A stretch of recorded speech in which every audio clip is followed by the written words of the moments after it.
मरने के बाद आत्मा कितने दिन घर में रहती है? मृत्यु के बाद आखिर होता क्या है? मृत्यु के बाद आत्मा कितने दिन में दूसरा शरीर धारण करती है? अक्सर ये सवाल मन में आ ही जाते हैं। गरुड़ पुराण के अनुसार मरने के बाद आत्मा 13 दिनों तक घर में रहती है। इस दौरान वह अपने परिवार के सदस्यों के बीच रहती है, उनके कामों को देखती है और यमलोक की यात्रा के लिए तैयार होती है। ऐसे में कई बार हमें गलत जानकारियां मिलती हैं, जैसे मृत्यु के बाद आत्मा भूत प्रेत बन जाती है, या फिर भटकती है, या फिर स्वर्ग में जाकर आराम करती है आदि। लेकिन पुराण क्या कहते हैं ये जानना जरूरी है। गरुड़ पुराण के अनुसार मृत्यु के बाद आत्मा अपने अंतिम सफर पर निकलती है।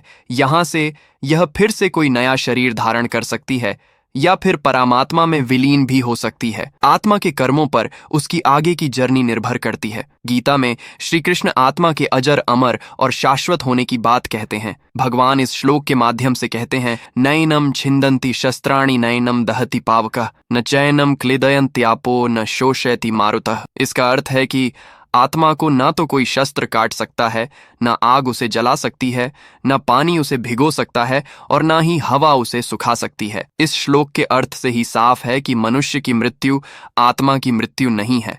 सिर्फ शरीर का नाश हुआ है, आत्मा तो अपने सफर पर निकली है। अब सवाल उठता है कि अगर एक शरीर से निकलकर आत्मा अपने सफर पर निकल गई है तो वो जाएगी कहाँ और कितने दिन लगेंगे उसे नया शरीर धारण करने में, और क्या ये जरूरी है कि वो नया शरीर धारण करे? क्योंकि अगर ऐसा है तो मोक्ष पिक्चर में कहाँ आता है फिर? गरुड़ पुराण के अनुसार मृत्यु के बाद आत्मा को बहुत लंबा सफर तय करना पड़ता है। मृत्यु के बाद आत्मा यमलोक पहुंचती है, जहां उसे यमराज के सामने पेश किया जाता है। ऐसा कहा जाता है कि इस यात्रा में आत्मा को लगभग 86,000 योजन की दूरी तय करनी पड़ती है। इसके बाद कर्मों के हिसाब से आत्मा की ये 86,000 योजन की दूरी तय होती है। कर्म अच्छे तो यमलोक पहुंचने में किसी तरह की प्रताड़ना नहीं होती, और अगर कर्म बुरे तो कहा जाता है कि आत्मा को कष्ट पहुंचाया जाता है। कर्मों के अनुसार मिलता है पुनर्जन्म। गरुड़ पुराण में उल्लेख मिलता है कि मनुष्य के द्वारा किए गए कर्म ही उसकी आत्मा के सफर को तय करते हैं। आपको ईश्वर ने एक हार्डवेयर दे दिया जिसे शरीर कहते हैं। इसमें सॉफ्टवेयर है आपकी आत्मा।